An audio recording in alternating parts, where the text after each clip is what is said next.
ನಮಸ್ತೆ ವೀಕ್ಷಕರೇ, ಈ ವಿಡಿಯೋದಲ್ಲಿ ನಾವು ಕನ್ನಡದ ಪ್ರಸಿದ್ಧ ಕೃತಿಕಾರರಾದ ಎನ್.ಎಸ್. ಲಕ್ಷ್ಮೀನಾರಾಯಣ ಭಟ್ಟರವರ ಬಗ್ಗೆ ತಿಳಿದುಕೊಳ್ಳೋಣ.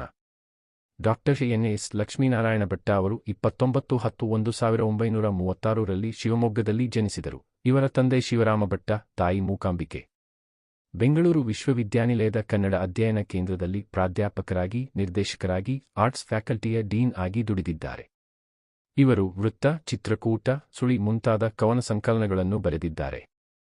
ದೀಪಿಕಾ, ಭಾವಸಂಗಮ, ಬಂದೇ ಬರತಾವ ಕಾಲ, ಬಾರೋ ವಸಂತ, ಅಭಿನಂದನ, ಭಾವೋತ್ಸವ, ಪ್ರೇಮಧಾರೆ ಮೊದಲಾದವು ಇವರ ಪ್ರಸಿದ್ಧ ಧ್ವನಿಸುರುಳಿಗಳು. ನಂದನ, ಕಿನ್ನರಿ, ನವಿಲುಗರಿ, ಕಿಶೋರಿ ಮುಂತಾದವು ಇವರ ಪ್ರಸಿದ್ಧ ಮಕ್ಕಳ ಧ್ವನಿಸುರುಳಿ. ಹತ್ತಾರು ಸಾಹಿತ್ಯ ಸಾಧಕರ ಜೀವನ ಘಟನೆಗಳ ಬಗೆಗೆ ಬೆಳಕು ಚೆಲ್ಲುವ ಸಾಹಿತ್ಯ ರತ್ನ ಸಂಪುಟ ಕೃತಿಯನ್ನು ರಚಿಸಿದ್ದಾರೆ.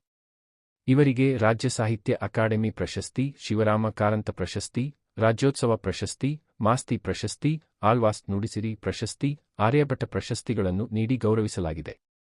2000ರಲ್ಲಿ ಹೂಸ್ಟನ್ನಿನಲ್ಲಿ ನಡೆದ ಪ್ರಥಮ ಅಮೆರಿಕ ವಿಶ್ವ ಕನ್ನಡ ಸಮ್ಮೇಳನದ ಕವಿಗೋಷ್ಠಿಯ ಅಧ್ಯಕ್ಷತೆ ವಹಿಸಿದ್ದರು. ಈ ಮಾಹಿತಿ ತಮಗೆಲ್ಲ ಇಷ್ಟ ಆಯ್ತು ಅಂತ ಭಾವಿಸುತ್ತಾ ಮುಂದಿನ ವಿಡಿಯೋದಲ್ಲಿ ಮತ್ತೊಬ್ಬರು ಕೃತಿಕಾರರ ಬಗ್ಗೆ ತಿಳಿದುಕೊಳ್ಳೋಣ. ಧನ್ಯವಾದಗಳು.